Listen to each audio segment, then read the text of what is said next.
gamers? I'm Jason. And I'm Julie. And today on Dice and Dragons, it's a game that I was eagerly awaiting, and not sure about, but quite satisfied that it is now finally here. It is Cthulhu Death May Die.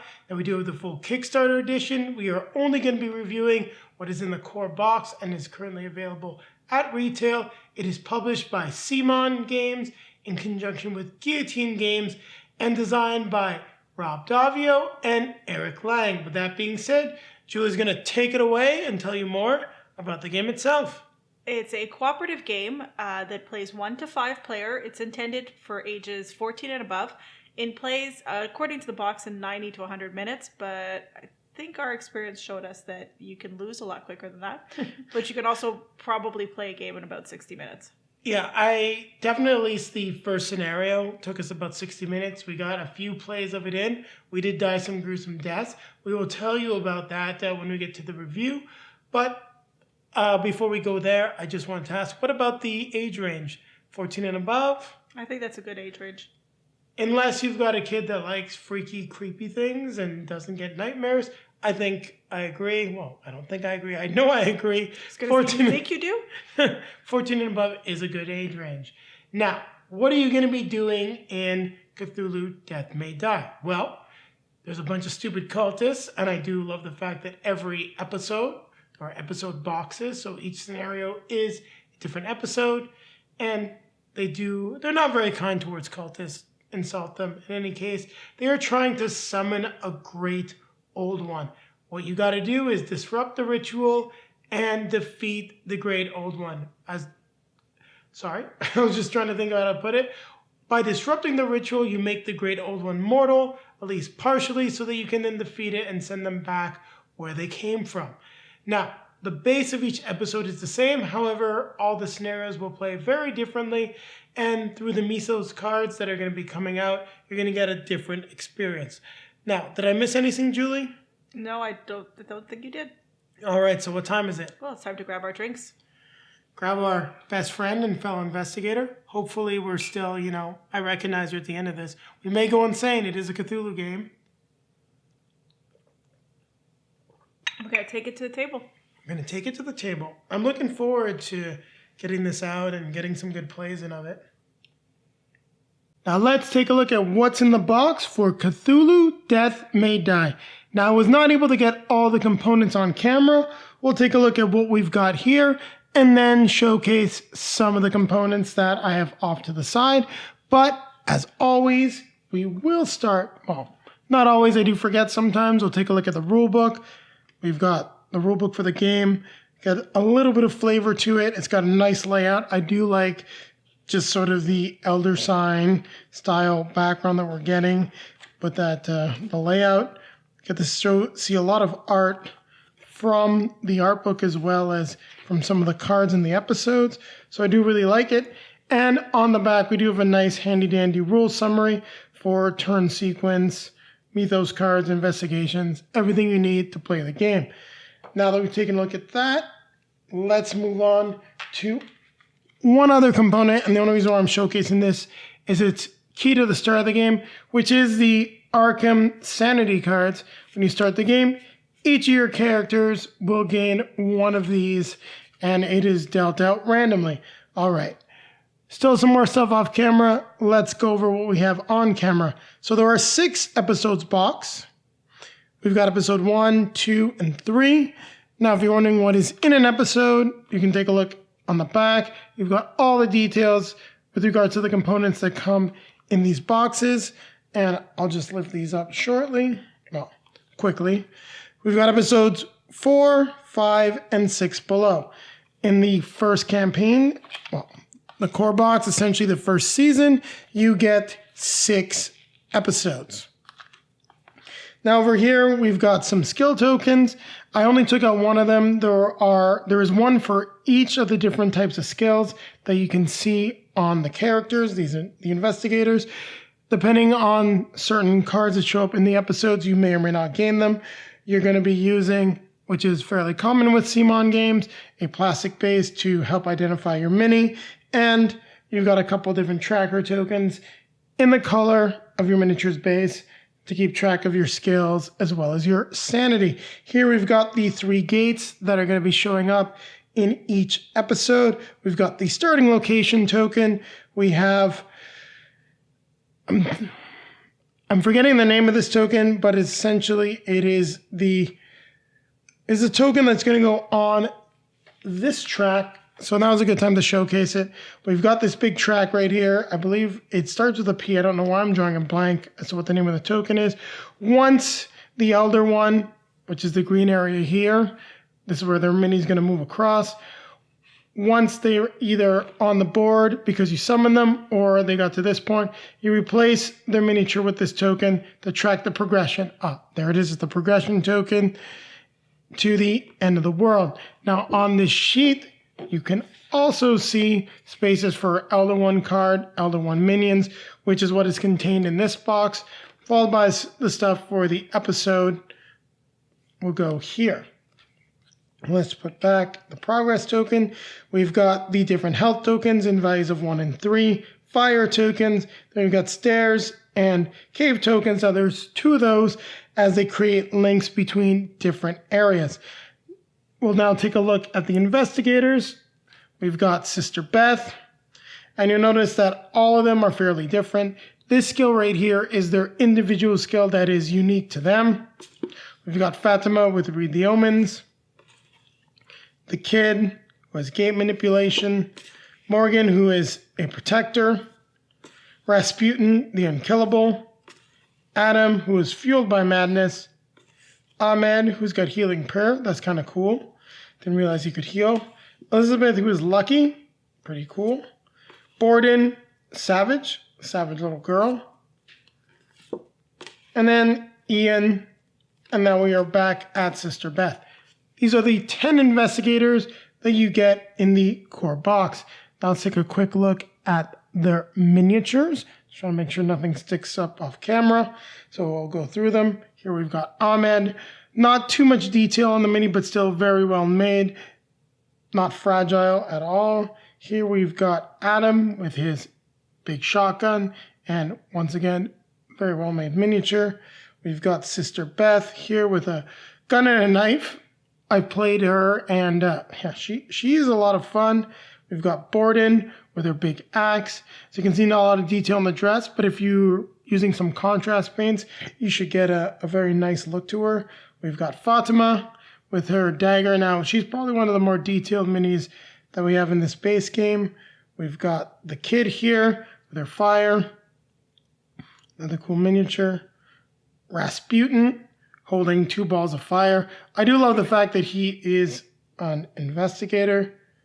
Over here, I believe it is Morgan, who basically looks like Indiana Jones. I do make a joke about that. Well, made lots of jokes about it as we were playing the game. We've got Elizabeth right here. And lastly, we've got Ian. We've now covered the investigators. Let's take a look at the last thing you're going to be using with your investigators, the dice. Now, there are 3 black die and then 5 of the green dice. You can always be starting with the black die. Green are gained through various things. Now, as you'll notice, they're 6-sided. So you got the Elder sign face on the green die, the success, then the Elder sign and the success. There are no tentacles for madness. Here you've got success and tentacles for madness, success, madness, and the Elder sign. You notice there's only 1 blank face, whereas there are 2 blank faces on the green bonus die. Now, before we take a look at what's in this box, let's move over to the other monsters. Now, I don't remember the name of all of them. I know we've got the Byaki right here, and I love the detail on the wings. The monsters, as you can see, are very detailed. I think even more detailed than the investigators. Here we've got the Chthonian, who's very cool.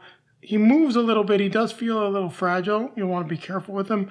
But honestly, I think this might be my favorite mini, at least in terms of the monsters. We've got the Fire Vampire right here. Absolutely terrifying miniature. Very cool. He's more solid than some of the others. Now, I don't remember the name of this monster, but another cool miniature. Love the wings. It's got a slight bend to it, so it does hang back a little bit. As you can see, a little bit of curvature. So very cool miniature. And another one of the big bad boys here. And I'm not sure, once again, what his name is, but lots of detail with all the little mouths. If you love painting monsters, I really think you'll enjoy this game. Next, we've got the ghouls, and there are two kinds, two sculpts for them. You can just see them right there. Lots of little details on their back. Very cool. And then the second ghoul screaming. I think this one is just a little bit scarier. And far more normal and different because they're wearing red are the cultists. Now you'll be killing many, many cultists and sometimes even looting their bodies. I think that's why they're red. They come in two sculpts. I actually grabbed two of the same sculpt while setting up. I'm just going to grab an opposite sculpt. So here we go. This is the other sculpt with the raised hands. That's what they look like. And we need to just take a quick look at the tiles. Now, I did not take all of them out. I just took the ones that have a different look. Now, they're all double-sided, which is typical of CMON games, giving you some different rooms and quite a fair bit of variety. You're going to have staircase ones like this that are on an L. You get some rounded ones that make you feel like you're in a lab, on a boat. That's pretty cool. I haven't actually got the scenario with the boat yet. We've got some rounded ones. Can look like science chamber, telescope, or in a cave, or forest path. Then you get some more standard ones like the smaller passageways, the long corridors, and then a hexagonal one, which is a crypt, or seems to be something to do with an observatory, which makes sense if you're summoning great old ones like Cthulhu. Now, we'll take a look at what's in the box for Cthulhu, and I'm not going to take everything out. I just want to show you what's inside, because this is where you're going to see some of the other components that I haven't shown yet. We've got the mythos cards, which are going to be good or bad. Well, usually bad, but sometimes have a less negative effect. You'll see they've got some of them have the progression on them. Some of them may summon different creatures. So not all that fun. And when we were putting this away, we didn't actually separate this properly, because you'll actually see here, these mythos cards at the bottom are listed as Season 1 Blasphemous Alchemy. So these are actually the mythos cards from box 1, and I'm guessing that they got put back incorrectly. So it's actually kind of neat. I get to show you this now before the setup. Take a look at just what's in the episode box. So tokens. Primarily, I just want to get at the cards though. You'll see there are mythos cards as well, discovery cards. I'm not going to go through them. You'll see them as we get further on. But you do also get the episode setup card as well. So let's put these down. Let's see what we got. So yeah, these are the mythos cards for Cthulhu himself. So they just got mixed up. Pay attention to that. It does showcase how at the bottom here you can sort them. Here we've got the different stages for Cthulhu. Now you have to beat him at every stage. The monsters that you're going to be using every time you fight this Elder One, and they are related specifically to the Mythos deck. We also get some tokens specific to the monster. We got these Riley tokens right here. Now, it's easy enough to get out. So, put this stuff, the proper stuff, back with Cthulhu right now. All the Cthulhu stuff. We will take a look at the miniature for Cthulhu. So here you've got the mini version of, for those of you that saw the unboxing, the giant Cthulhu. So here he is, the Elder One. And we'll put him back. Next we have his Star Spawn, another miniature with a lot of detail and terrifying. Definitely wouldn't want to run into anything like this in the street. We will place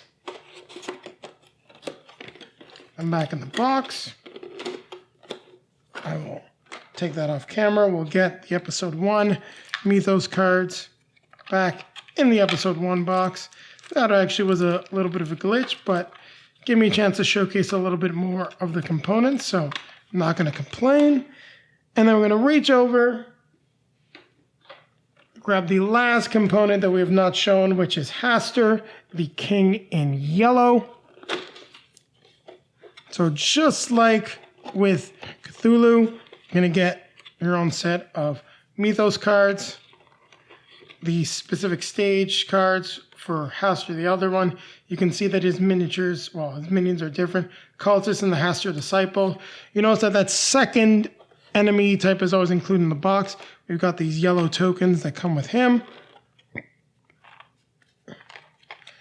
And here we've got, be careful, he feels a little fragile, at least some of these tentacles. Hastur, the king in yellow.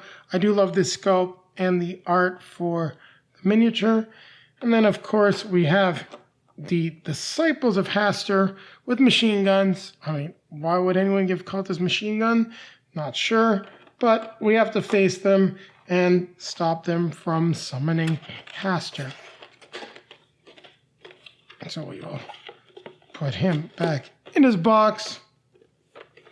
Put that back, straighten that up, and there you have it. We've seen all the components that come with Cthulhu Death May Die. Well, not all of them, but all the types.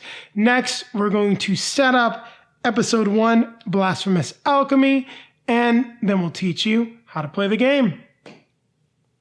Let's take a look at how you set up Cthulhu Death May Die. This is Season 1, Episode 1, Blasphemous Alchemy. Now, you'll notice I've already set up part of the board. What I did was I took out the episode card. I follow the instructions.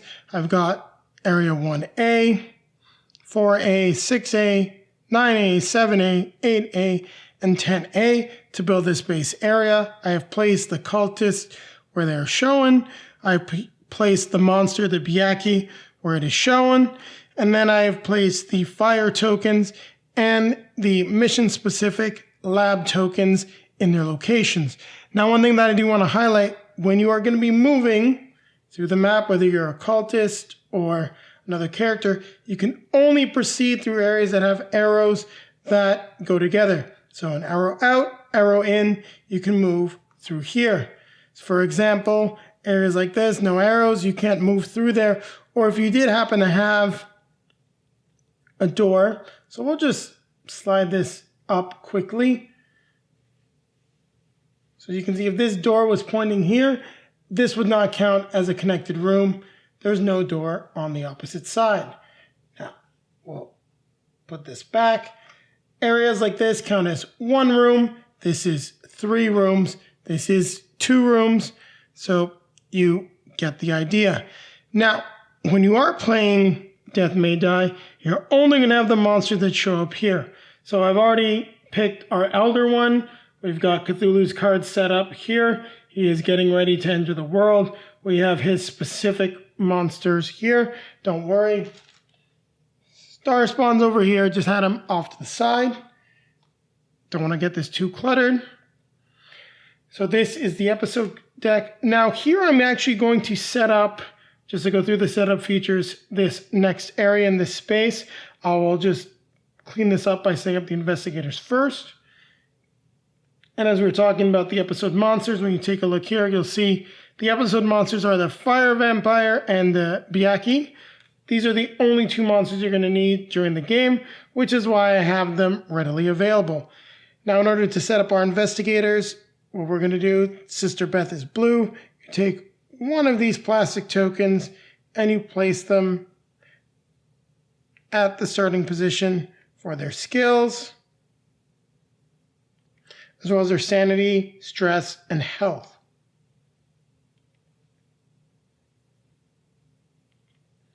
So we'll be playing a 2-player game with Sister Beth and Rasputin.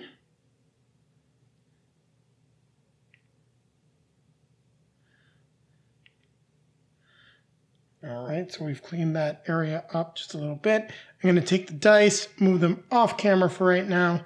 This progression token we will need once Cthulhu comes into the world. Based on how long this autoplay is going to be, I don't think I'm going to need it, but I'll keep it readily available anyway. We have the 2 Mythos decks here. So the one for Cthulhu and the one for Blasphemous Alchemy. These then get mixed together and shuffled.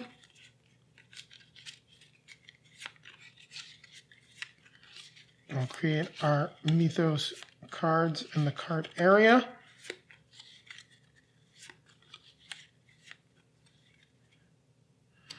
I actually have some room for this extra Biaki here.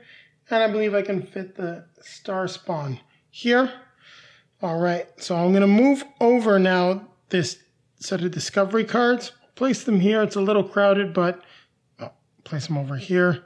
Want to make sure I've got an area to discard mythos cards. Now we're going to finish setting up, and we'll move them over here just for right now. We're going to finish setting up this area because I hadn't placed the gates. So that is an important aspect. We need to place the gates where monsters can be spawned. And now let's go over what a final setup is going to look like. We need to build this area. Now to do that, we need the other components. So here we've got 3A, just going to fit like this. We then have, and of course, I'm looking for it now. Here it is. I had it off to the side, but not quite in the right spot. We've got 5A. Now try to leave some space here for your discovery cards. They're going to go under the board. It's a little crowded as I'm trying to showcase everything and make sure we're all on camera. I'll slide her down just a little bit, but it should be good for just how to play. Then we've got 11B that goes here. We need the staircase icon to connect this to the first floor. We also need fire tokens, which I do have next to me in a bag. So we'll need the fire tokens for this room and this room. We then need to take our fire vampire and place him here. We must place the red gate here, a cultist in this room, and lastly, we have the final two laboratories. We are now set up and ready to play. Now, before we move on to the how to play, let's do the final part of setup, which is something that I enjoy. Also, you'll need these Riley tokens whenever you're playing with Cthulhu. Let's read the scenario. What's worse than cultists? Cultists who set the place on fire, another night and another damn ritual to summon an elder god. If we blow up their labs, we can cause a lot of trouble for whatever it is they are summoning. So there you have it. That is the scenario. Our goal is to disrupt the ritual. We must destroy 4 of the 5 labs by dealing 4 more total wounds to them. When the elder one advances, we must place 1 fire token in each space that is a cultist and no fire. That's bad stuff. Then we've got these 2 extra actions that can be taken besides the actions that are listed here during our turn. So there you have it. We've now set up Cthulhu Death May Die. So keep it right here and we'll be coming back with our how to play. How do you play Cthulhu Death May Die? Well, we're going to start with Sister Beth's turn. And on your turn, you may take 3 actions. You may run, move 3 spaces, attack 1 enemy, rest in a safe space, meaning there are no enemies. Your starting area is always a safe space. You may trade, or you may perform any one of the episode actions. So let's just go through these actions quickly. Now, if I wanted to move, I could move 1, 2, 3. However, an interesting aspect of Cthulhu Death May Die is when you move through a space with enemies, they follow you. Meaning that if Sister Beth moves here, then here, and then here, these 2 cultists would follow her first into this room, then into the other room, with the 3rd cultist then following her afterwards. And that is how movement works. Now you can take any one of these 3 actions multiple times during your turn. We'll place everyone back where they are. So that would be her run action. Now, a rest action, let's say she'd taken some damage. You can heal up to 3, anything on here. So it could be 2 stress, 1 health, or if you so chose, 2 health and 1 stress. That is how the rest action works. Now attack, we'll go over in just a moment. If you're trading, you can trade these discovery cards and we'll take a look at what you can trade. So for example, you may trade a companion. You could trade items. Let's try to find an item in here. For example, the monkey paw. Well, this item cannot be traded. The lab notes, which gives you 2 green dice to all rolls if you have at least 1 student or animal companion.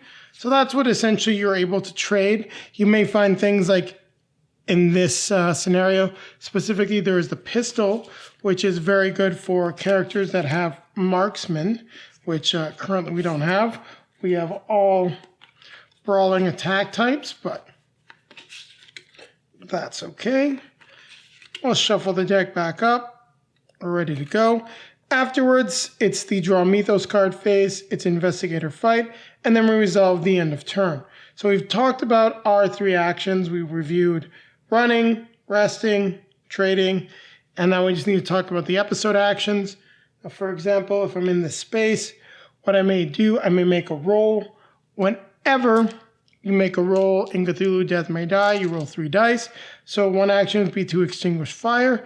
I roll and I can extinguish as much fire as successes that I have. Meaning if there was 2 fire in this location, I could extinguish it. As there's only 1, in that case, even if there's a successful roll, I would just extinguish the 1. Now, what's important is on every roll that you get the terror symbol, your sanity goes up by 1. Now, the only way you can mitigate that is by using stress to reroll a die. You may get lucky like I just did, or you may even roll another terror symbol. Now, you do want your sanity to go up because that's how you level up. Once you get here, you can level up one of your skills. So it's an interesting mechanic, something that you need to manage. But essentially, when you make a roll, that is that. So for example, if you're going to destroy equipment, you make a roll against a lab in your space. These are labs. Each success deals 1 wound. When it's taken 4 wounds, it is dead. So you'll notice that some things say gain a die when attacking. If you're trying to destroy lab equipment, that doesn't count as attacking.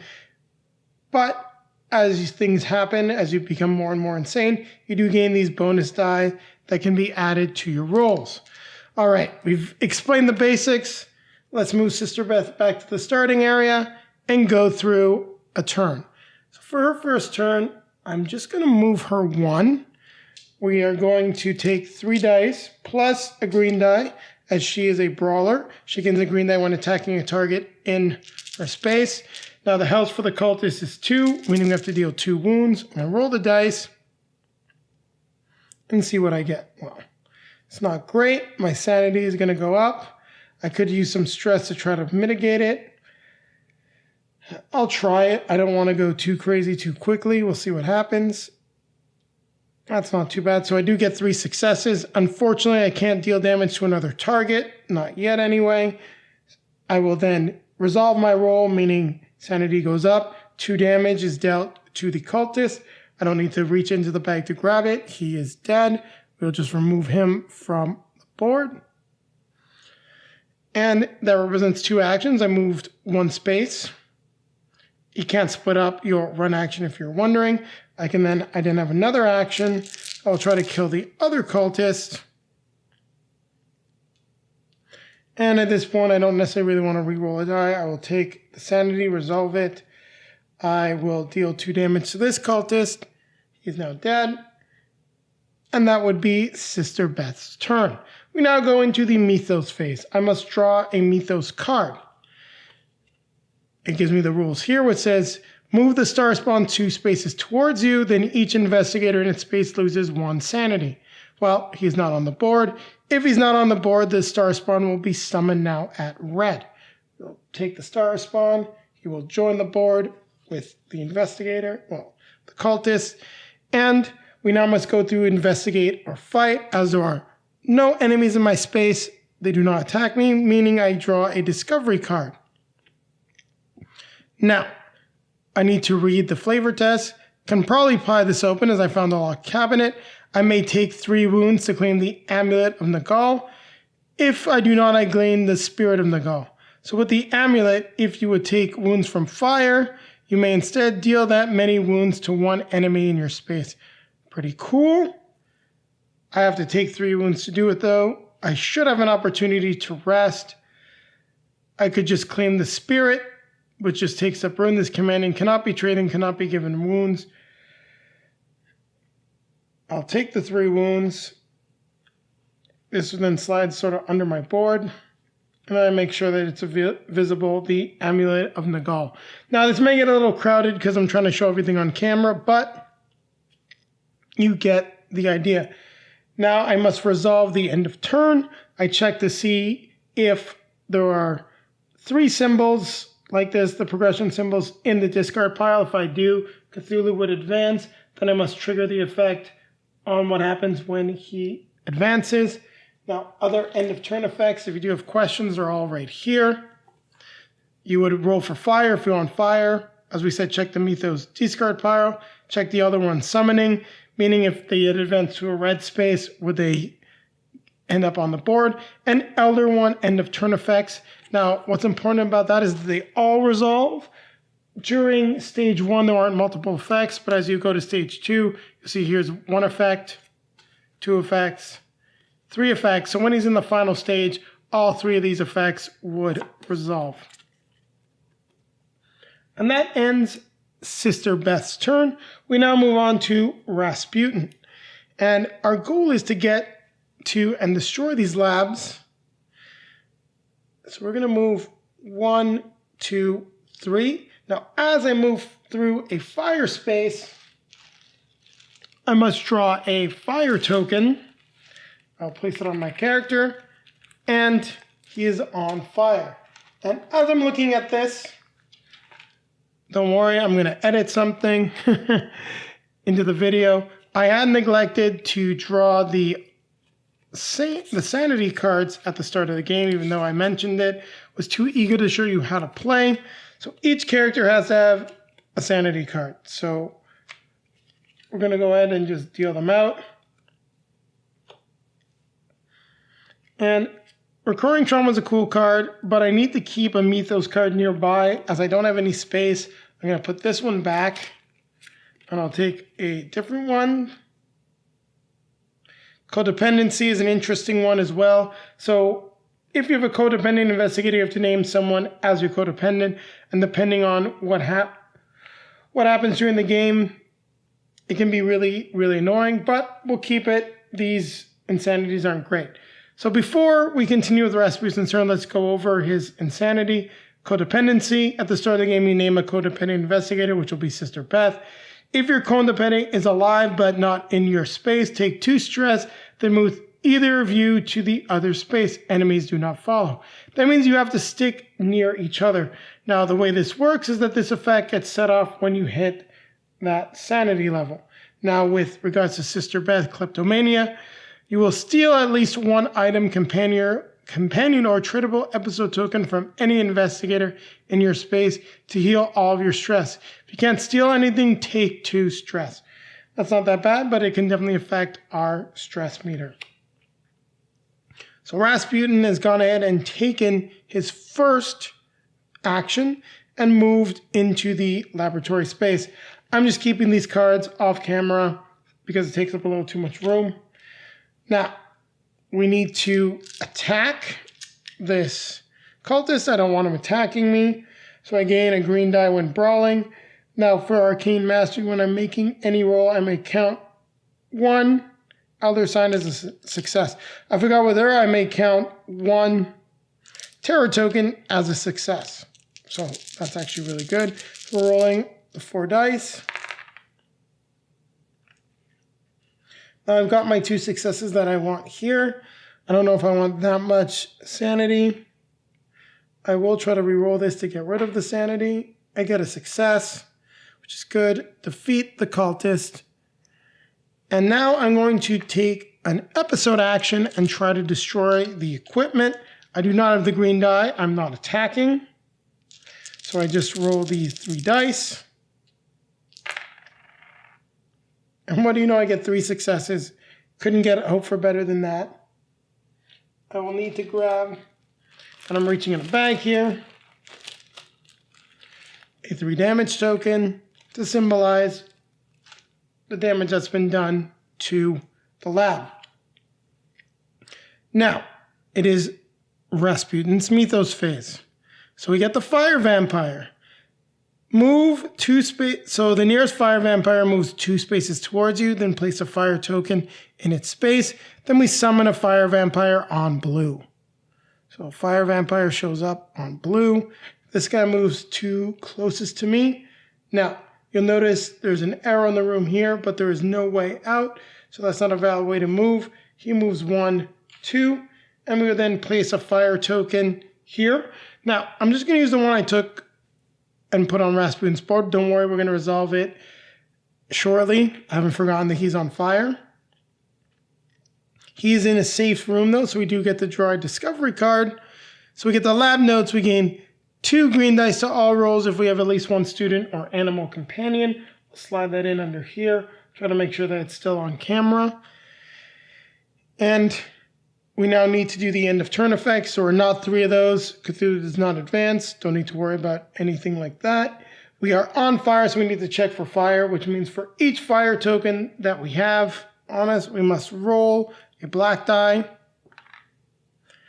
And for each success, we would take 1 damage. Well, I don't really want to take a damage and a sanity, so we're going to roll again. Now, this is a success. I'm just going to take the damage. Kind of sucks, but it's okay. Now, on an elder sign symbol or a blank, I would not have taken damage. We can then discard the fire token, which I've done and placed in this area. So that would be our first round in Cthulhu Death May Die. Now, just to break it up and make this a little bit easier for editing purposes as well as for our viewers, I'm going to take a quick cut, and I'll be right back with our second round. And that'll probably be the last round that we go through, as it should let us showcase how to play the game. And we're back with Cthulhu Death May Die. I just realized I've got a little more room, so we won't have that as hidden. Let's see what we're going to do for Sister Beth's turn. We've got a cultist here. We've got that lab we need to get to. And it's hard to play this game by being conservative, so we're actually going to move 1, 2, and 3. We shall move into this location. Now, I haven't moved out of location yet. I'm not on fire. I'm going to roll the dice. I'm going to be attacking the cultist. And I get 2 successes and a terror token, which counts as an extra success. Unfortunately, it doesn't do what I want it to do, but it still works.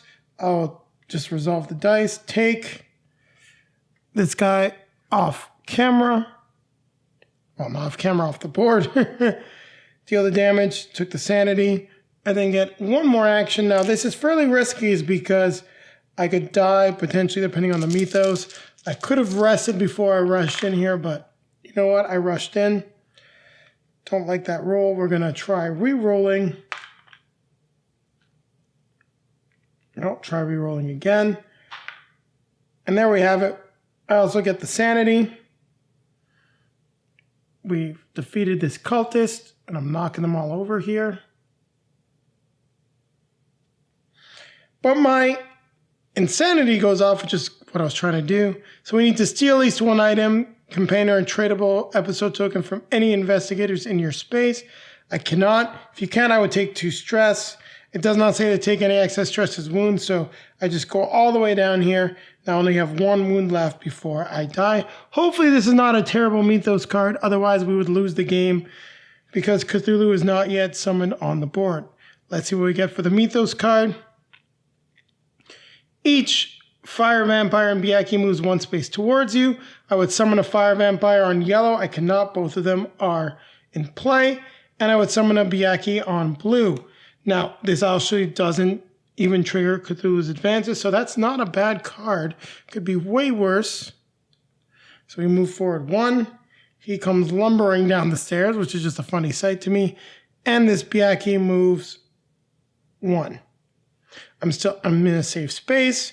I do get to draw a discovery card, which is medicine. Discard this card to heal all wounds from 1 investigator in your space, including you. So this will just go over the amulet of Nagal, or you'd slide it so you could see both of them. Ideally, we're a little crowded. But that's really cool. Unfortunately, I did the draw mythos phase, so this is one thing that is not clear as when I could use the items. Technically, you'll notice that using an item is not an action. I would argue that getting it would be valuable and you can just discard it. If anyone's seen an errata from CMON or if I missed something in the rulebook, please let me know down below in the comment, but I'm going to discard the medicine right away to go back up to full health. It's just a little too risky being that low in this game. Still didn't trigger a fight. Resolve the end of turn. So we have to verify the mythos cards. Nothing's going on there. We are not on fire. Cthulhu doesn't get summoned and he's got no end of turn effects. So we move on to Rasputin's turn. It's fairly straightforward what we're going to do. Need to destroy. And I neglected to move my sanity up, or I think I knocked it earlier. I'll place him at 2, whether it was there or not. Yeah. I think he was at 1, actually. If I got it wrong, it's not the end of the world. In any case, I do destroy the lab. I will take the sanity. So this explodes. We then flip it over to see what it is. Save collapse, heal all your stress. So I get to heal all my stress. That was 1 action. And it is still my turn. Now, before I go too far forward, we did set off Sister Best Strength. I did get to this level. That means I get to level up.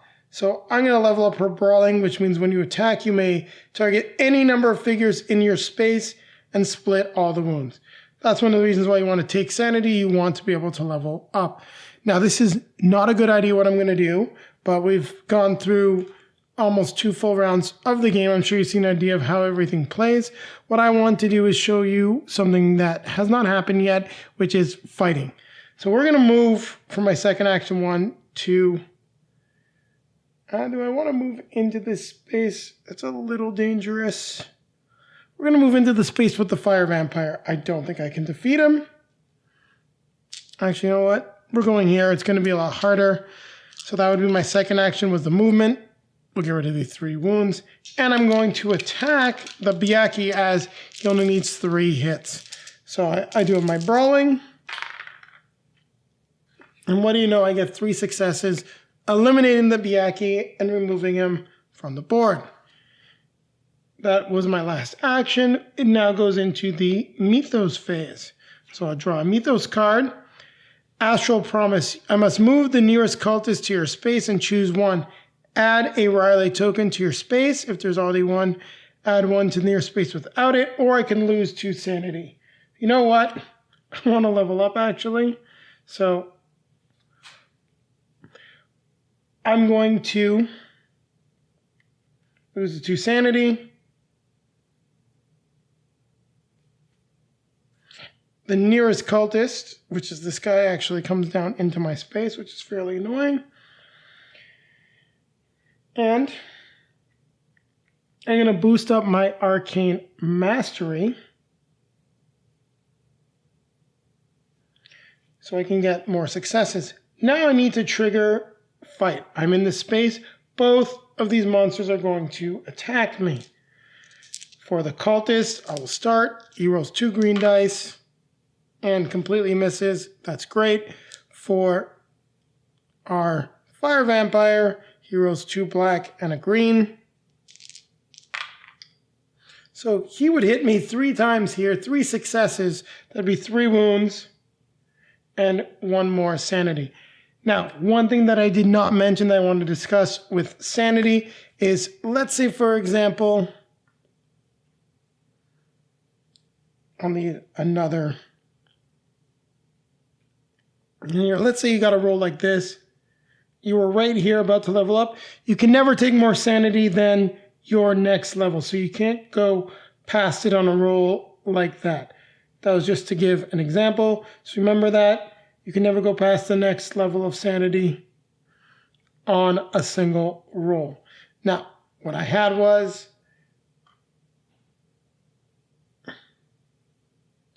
I believe, all that nasty. Well, yeah, I might be mistaken there, but that's a lot of nastiness. That's 3 wounds, 2 sanity. Not something I really want to do. Now I can spend my stress to reroll, and I'm definitely rerolling both of these. So let's see what happens. That's 1. That's great. That's perfect. So in this case, I take 1 wound. I take 1 sanity from dealing with the fire vampire. Now, as I was not in a safe space, I had to fight. I must resolve the end of turn effects. Unfortunately, we have not summoned Cthulhu or even gotten to progress. It's actually pretty cool for for us in this case because it gives us a lot more time. And I'm not on fire. No summoning, no nothing. So it would just be Sister Beth's turn. What I'm going to do, though, is I'm going to remove this Mythos card, take the next one. We'll pretend that I resolve this one, but we get 3 of these symbols here. That means we now progress all Mythos cards. And I just put that other one back in here, would be shuffled up. As we reset the Mythos deck, Cthulhu would advance. We must then follow the instructions on stage 1. It says you would put a Raleigh token on your space. If there's already a token here, put it in the nearest space that doesn't have one. So if there's already one to go in any space that I so choose. Summon a cultist on each Raleigh space, bringing back a cultist. Then you would move the star spawn 1 space towards you. If it's not on the board, it'd show up at the blue gate. He would then move. Now, when the other one advances, we place 1 fire token in each space that has any cultist and no fire. That is not the case, so we do not have to place the fire token. And it would then be Sister Beth's turn if this is what happened. And the other one gets closer to coming into our world.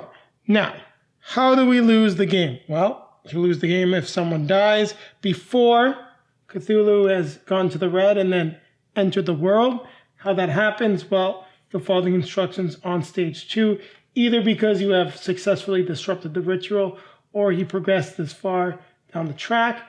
At this point, he would then be on the board. For example, progression token would take its spot. Now, the other way we lose is progression token reaches the end there, the world is destroyed, or we completely go insane and we lose. Now, with regards to the, just putting it where he'd be on 2, with regards to investigators, if they die during this green phase, game is over. If you die during this red phase, game is not over. Now, the green phase death only occurs if Cthulhu is still on the progression track. If he is on the board and Rasputin died, in this scenario, we're still good to go. Game on. So there you have it. I've gone over the basics of how to play Cthulhu Death May Die. We've covered how you lose the game and, quite simple, how you win the game. Defeat all the stages of Cthulhu. Don't forget that there's a when revealed effect on stage 2, stage 3, and the final stage, meaning you've got to somehow do 36 damage, but after you do 12, you may not be in the same situation that you were previously. Now, I hope you enjoyed our how to play. It was fairly detailed, and Julie and I are going to be coming back at you with a review of the game. So Cthulhu Death May Die. What did you think of the game? Now, you typically don't love all the creepy minis, but sometimes you do. I never know when I take out like a horror-themed game how you're going to feel about it. Well, these are definitely creepy monsters. There's a lot of detail on the minis. It's pretty cool, and you can actually tell that the different we call them heroes. They're not investigators. Okay, the different investigators are definitely different, so that's pretty cool. I think the minis are pretty good. Overall, the production value of this, I have to say, like most CMON's games, this is some great production value. Like the plastic playmats that the cards go in and all of that. I think that's... So, just sorry to cut you off. We did not showcase the plastic playmats during the components. That is an add-on that came in the Unspeakable box. So popping up, as Julie hates in front of her face, will be a link to our unboxing if you want to see some of that extra content. But I would like to see those at retail. They're pretty neat. Essentially what you do is you get a little plastic sheet that you snap your character board into. Mm-hmm. So I mean, all of the components are pretty nice. The cards are nice.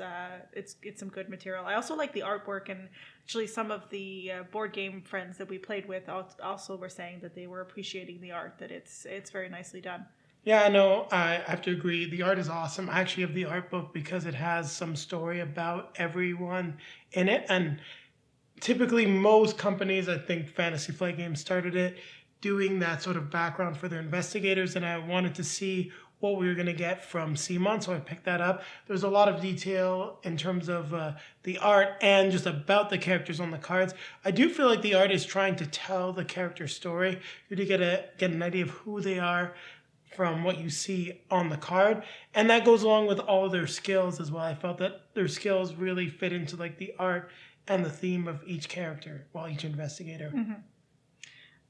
So I mean, I definitely thought the monsters were interesting. Definitely not all of the same caliber, and it's a good thing. There's some pretty scary ones in there, and some that are a little easier. So this game is definitely a challenging game. I don't know if you'd agree. We had some pretty gruesome deaths. I think we, with some experienced gamers, lost, 2 times in a row? We lost 2 times in a row. That being said, you got to get a feel for the game. The game definitely plays differently than other games. And self-sacrifice is a valid method. The last time we lost was at a lower player count. And I just want to make sure I say this. That's why I'm saying it now. I typically say it a little later. You need to pick your investigators well at lower player counts. And as the game does require you to defeat the monsters and, well, not all the monsters, but primarily the great old one, damage is paramount. And Julie was playing a more support-based investigator. The scenario was a lot more difficult. And she didn't really seem as support-based. I mean, the only difference is she didn't get any, she wasn't a brawler or a marksman. Besides that, she was getting extra dice for arcane mastery. It just, had to ramp up quickly to insanity. And I was trying to manage the insanity, and I would have had to ramp up a little bit sooner with her to get her a little bit more powerful. And it just turned out that we summoned the Ancient One a little bit more quickly than we had in previous games. So I definitely was not at full power. Now, had some epic rolls and almost survived. I mean, I did survive having the Ancient One 3, 4... And 3... it was 4. It was 3 Hester disciples in the same square. That was quite impressive. Your survival skills were awesome. If you want to see some pictures of that, they will be up on Instagram. You can find the link down below in the video description. That being said, the first evening we played it, I was playing with the kid, and one of the times we played, I sacrificed the rest of my team, apparently, just with the way that the insanities work. My insanity was working, and I just ended up killing everybody because they were around me when I went insane. So why don't we talk about that? I think you bring up a good point. We talked about the challenge. We talked about how there's a different flow to the game. So why don't you talk about the insanities and just like sort of how it affected your plays, and I'll talk about mine. So in the play that we won, the insanities and my insanity card, that's what it's called, right? Yeah, it's an insanity card. Each character gets one at the start of the game. So I happened to get the same card twice in a row, completely randomly. And with my character, it worked really well. So we had since we had seen it in action, we devised a plan of action that basically said, you got to leave me as a lone wolf. You need to stay away from me because when I go insane, I take everybody with me when I go insane. Yeah. So it was absolutely... Explain what it is, what the effect was. So basically when I go insane, I do, I think it was 2 damage to... Each figure in the same space. So 2 damage is a fair amount of damage to other investigators. As well as monsters and cultists. But the character, the kid, also has gate mastery, which allows you to do damage to monsters as they appear. So I just ended up at a gate, far away from everybody else, and just kept getting hit and kept going through, more and more insane, intense insanity levels, which allowed me to power up, but also allowed me to use my insanity on everything there. And I repeatedly killed. I was basically a monster killing machine. And that was a lot of fun, and it worked well with the others on the team. As long as everybody stayed away from me, I could help manage. And it just happened with the card we were dealing that a lot of the monsters were appearing at the gate that I was at. So it's definitely something you have to manage. And they're not always bad, as you saw from her damage. It actually worked out well in that situation. Well, you have to learn how to master it. The other insanities that I got weren't always as interesting or as appealing, and some of the other ones that came out weren't great as well, in the sense some were great in the sense that I think one of the ones that we saw was also allowed you, when you went insane, to basically remove all your stress. Yeah, I actually had that one, and it was very useful. I basically wanted to max out my stress, go insane, reset my stress. It was pretty cool. It was almost like a free heal. So that's what I really like about these insanities, is that there's a good and negative aspect to them. And as the game is different than most, you actually want to go insane. The more insane you go, the more you level up, and then the more dice you get to roll. And rolling lots of dice is key to defeating the Great Old One. Now, in our last play of 2 players, if I had 1 more health, we probably would have won the game. We had basically one final stage to take out on Haster, but he just went to the final form and kind of nuked us, and that was the end of the game. Yeah, well, and that's it. It's not even him. It's just his effect as he went to his final form. Exactly. That killed me. I was on my last health and survived everything, and then once you got him, then that killed me. I mean, it's definitely, they're both, the different scenarios we played were definitely both very interesting. I think I preferred it at 4 players. I think there's more cooperation to it, and it's less about having to make sure that you kill everything, and it's more about how you're managing the monsters and the board and who's doing what. And I think that, for me, makes it a more interesting game than playing it at 2 characters. Now, I'm sure we could have played 2-player 4-character, but since we had tried it at 4-character, we wanted to try it at the 2, and it's fun. It's a different kind of game. It's more about battling it than about strategy, I find. No, and I have to agree with you. And that being said, I want to just stress, we are reviewing the core box. We have only used the content in the core box. Typically, with CMON games, you often end up with some Kickstarter exclusive investigators that might be a little bit more powerful. Well, the kid was pretty powerful. No, but the kid was powerful, but that was like your typical monster killing character based a little bit on carry. I don't know if there's characters in the Unspeakable box that have that damage dealing and that support aspect that would be a little bit better for a 2-player game. So we're just talking about what we get in the base game, and I would definitely recommend playing more characters. If you want that support feel, if you really want to go all out, just straight up damage, which is going to be important when the Ancient One shows up. And pick brawlers or marksmen. Brawlers, marksmen, that's what you're going to need to defeat them. Now, I really enjoyed this game. To be honest, there was a certain point I was actually looking at maybe canceling or selling off my Kickstarter pledge, but I bought it through retail. I got the game, went all in. Those of you that watched the unboxing saw we've got the Big Cthulhu for Ryla Rising, the special episode. And I'm not disappointed. I have to say, just the round structure, learning the game and teaching it was very easy. If you're familiar with a game like Zombicide, it is not that different in terms of how you're going to be doing your actions. What you're doing, very different, but it's got a nice flow to it that makes it so anyone that knows a CMON cooperative game can pick it up quickly and easily. And I got to say that's a strength.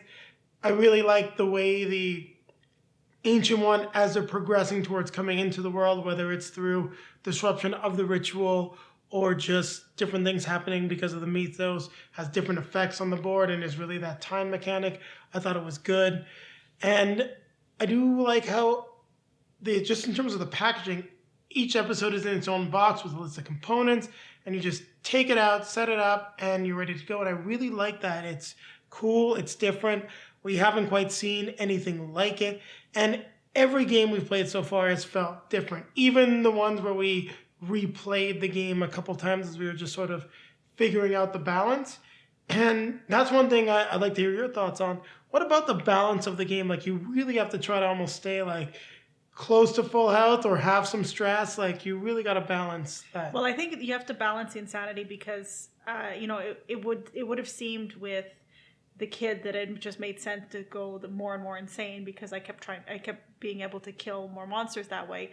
But you then very easily can, go insane, and then you're dead, and that's it. That's the end. Well, that's what happened to you in the game that we did win. The game we did win, it really was balanced in the sense that, I was, like I said, I was the monster killing machine. I dealt a lot of damage that helped bring it near death, and then another character basically had to survive until we were able to do that. And then there was 2 players left, and you basically... Oh, I was dead. I died earlier because I tried to smash the lab. They need to be smashed. I had a more utility character. Now, this is going to sound a little bit on the un-PC side, but I'm going to say it. I believe his name is Morgan. He's essentially Indiana Jones, but he looks like me. So picked him, support character. We, for fun, called him Blindy. We all laughed. Don't take it seriously. We're making a joke. And it was a cool character. Definitely not as strong in the punching element, but I did like a lot of his mobility and some of the other abilities that he had. But I died smashing a lab. Like, I just went nuts and was like, I'll take care of this so you can finally beat the Ancient One. And that's one thing that I think is cool about the game, especially with how speedy it plays as well. Self-sacrifice is part of the game. Well, and basically one person walked out. One investigator walked out. No, I think it was 2. No. One investigator. The 3 of us died. The one who was able to... No, he was still alive. If the monsters had got a turn, he would have died. He had 1 health left. Okay. Yes. Rasputin's resurrection saved him, which is pretty cool. But that being said, I agree with you. You have to basically manage your health. There's no way to increase health. Everybody has the same amount of health.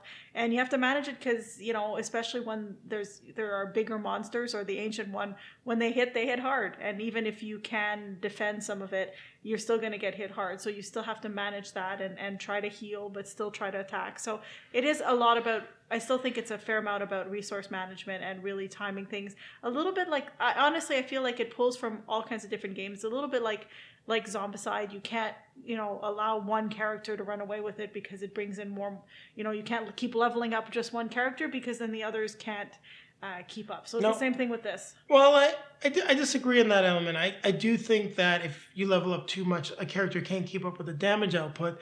The difference in Zombicide is that it gets more difficult for everyone. Having one character that's gone a little bit crazy, well, they're literally going crazy, and has high amount of damage, can be an actual valuable strategy. It just means they're going to burn out and die earlier on than everyone else, most likely. Yeah. Because at the end there, your track, it's kind of like giving it my all, we're going for it, and may or may not die and save the world. What's neat is, if you die while killing the Ancient One, you still win the game. Now, the only thing I don't think we've talked about with regards to the game is the discovery cards and that sort of unique episode deck that you get. What did you think of that aspect of the game? Talked a little bit about how there was the map, different components, but those cards and the choices that you get when you're in a safe room. Yeah, and I think that's a nice component, another way to be able to level up. And I was very disappointed in one of the versions that we didn't make it because I had drawn a pistol, which was great for me as a marksman, and I was getting to roll extra dice, and I'm like, oh, but I wanted to keep that card. But what's fun is that you don't need, per se, just one piece of equipment that you're looking for. The different ones add up and can be fun as well. And some of them are not great. You're choosing between a rock and a hard place, but some of them are a lot, are very useful. And it makes it like an extra little way to, I find at least, to level up your character. No, and I agree. There's a little bit of flavor, not too much flavor text, just enough that you might want to read the card out loud. Everything's very thematic. I do like the fact that there is very limited sort of story elements through the game just to give you sort of that emergent narrative. And it did really happen sort of like during the first two games that we lost as well as the last game when we finally won. The first one, it was like we were taking our time trying to stop these cultists, but we took too long, and Cthulhu slowly, like his influence drove us mad in this lab, and we were just finding out little pieces of the puzzle, and we made some decisions that just kind of stressed us out because maybe we're not the smartest people running around the lab, essentially. And then in the second game, it was the kid, just absolutely going crazy and killing everyone on her team, and that was the end of of our adventure. Yep. But well, I didn't kill everybody on the team. I killed one, and Cthulhu hadn't been summoned yet, so that killed the team, basically. Mm-hmm. And then the last one, we had lots of brave sacrifices, and we saved the world. And we had pretty much the same situation going against Haster, but it didn't quite happen. Now, we've talked about really everything in the game. There's one last thing to talk about before we get to our scoring is what do you think of the replayability? I mean, just in the core box, you've got two of the great old ones that you can mix in with each episode, which will add some flavor. And then there's also the Black Goat expansion that we did on box. And I do know that one is currently available retail. Also, if you pick up Season 2, you can mix in those ancient ones as well. So lots of replayability. But what do you think about what you're just getting right here? Well, I think you just basically said it yourself. I don't think there's much to add. You had said it at the beginning as well. The different cards that you're getting, there's definitely replayability. So you've said it. I don't think there's anything much. No, I mean in terms of each scenario. I mean, like you can play it once with Cthulhu, you can play it once with Haster. Yeah, and then as you said, there's different cards that basically make it different every time. And even though we played the same character and we replayed it, it felt different. So I felt we had already talked about it.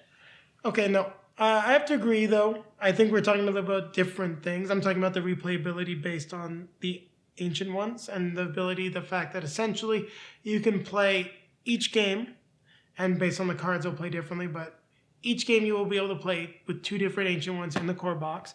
You can buy some of the expansions to try it with different ancient ones, and that's really cool. Just sort of the interchangeability of it. And if you do have like a Kickstarter all-in, you've got so many different ways to play just about every single episode, and there are tons of episodes. I think the only one that you can only play one way is the special Ryla Rising, which we will do a review of at some point. I would not expect it until sometime in 2020. We'll just let you know if you may want to try to find someone that is not happy with their giant Cthulhu statue. Okay. Time for our ratings. So what do you rate Cthulhu Death May Die by CMON Games? I'm really curious because I was regretting this Kickstarter because I was like, oh my God, Julie's not going to want to play this. But she's been sort of enjoying smashing creepier and creepier monsters. I held out hope, and I think it paid off. Well, it's a cooperative game, and like I said, if we had just played us, I probably would have a different score than playing it 4 players, and they fit basically 4 different personalities playing their different characters, and that for me made it an 8. If I was just rating it on a 2, it probably would have been different, but this game is built to be 1 to 5 player. I don't think you've tried it as a 1 player, so I don't think you can comment on that, but I would... 1 player is similar to, sorry for jumping in, but 1 player is similar to solo. You have to play 2 investigators, minimum. You can play additional ones if you so choose. So for me, it's an 8. So I'm actually going to give this one an 8.5, just a little bit higher because I had a lot of fun with this. As you said, just going around the table. So one of the people that we played with watches the channel, I know. Kevin, thanks for joining us with this one. We had a great time. I know that he specifically went out looking for copies of the game. So if your wife watches, maybe I spoiled something. Hopefully I didn't. You're good, man. You're good. In any case, I know that we had a lot of fun. It plays differently than other games. It plays very quickly. And one of the first times I think we're sitting here saying, yeah, the box is lying in the opposite direction. Now, it's entirely possible there's some very long scenarios in there, especially as you go through it. That'll get closer to that 120-minute mark.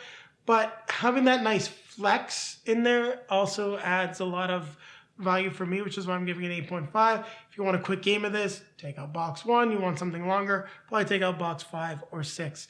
And there isn't any connected story. You can play any scenario you want, but I do believe that there's sort of like a nice progression in terms of difficulty, which I think is very well done as well. You do see it in Zombicide, but I think Cthulhu takes it to another level. Also, you talked about the production value. For those of you that saw the unboxing, the setup inside the box is nice.